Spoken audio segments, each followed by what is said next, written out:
وقبل المشهد الكوميدي التالي لقاء بكواليس ذا كوميدي مع زميلتنا نهاد. ايمن مبروك. 3 سمايلي فيس يا ايمن، الف مبروك. يلا بس مسح شويه، بس ده انا همسح البروجرام كله. خلاص. حاسس بايه؟ مبسوط قوي وفرحان؟ جدا جدا، حاسس اني مليونير. طيب يا رب.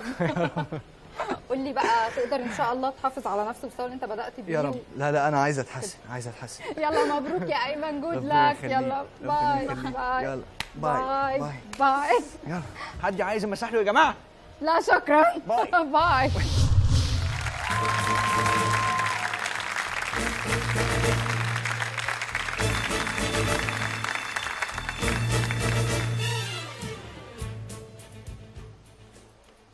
وقف عندك يا حمدان. ايه رجب، في ايه؟ وين الدخله الاكشن دي؟ انت لسه شفت حاجه ياد؟ حتخوني ياد وتتعني في ظهري. ومع مين؟ مع الواد وهدان مانشستر. والختمه الشريفه هو اللي غواني. بعتني بكام يا صاحبي؟ جاب لي سندوتشين زفر بس. والختمه الشريفه ان شاء الله تفحم سم. كنت حقول لك ايه ياد، كان فيك تبعتهم لي رساله فويس نوت على الواتساب. وكتاب اللي كنت حامل كده بس وقت النت خلصت. كان فيك تلقط واي فاي من دوار العمده. ده البلد كلاتها عارفه الباسورد. اتشاهد على روحك يا حمدان. ايه يا رجال، خلاص نسيت كل حاجه حلوه. نسيت مين كان حيروح معاك الجيم ويقول لك وان مور. انت فاكر ياد مين اللي جاب لك الجوستيك المموه بتاع البلاي ستيشن؟ لا يا اخويا ما نسيت شيء. ينفع كل مره تعمل معايا كده؟ ينفع؟ هو ايه اللي كل مره؟ في تاخير يعني اطلع بره انجز. يبقى ريست ان بيس يا صاحبي. واه اتشاهد على روحك يا رجال، المكان كله محاصر. انت اهبل يد، ما السلاح كان معايا وما ضربش عليك، هيضرب علي يعني؟ انا كنت هضحك معاك يعني يا رجل. سامحني بقى يا رجب خلاص.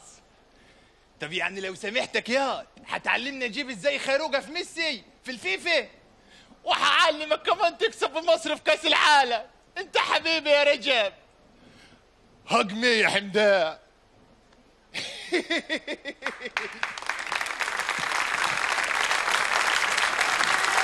اهلا وسهلا بحمدان، رجب واحمد. تفضل هون اذا بتعمل معروف يا احمد.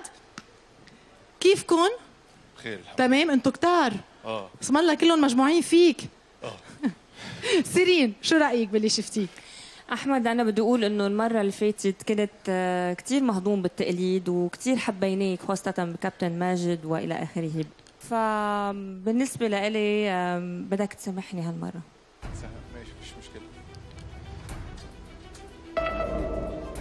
محمد، شو رايك باحمد وشو بتعطيه؟ اي وجه؟ سيرين عطته وجه حزين.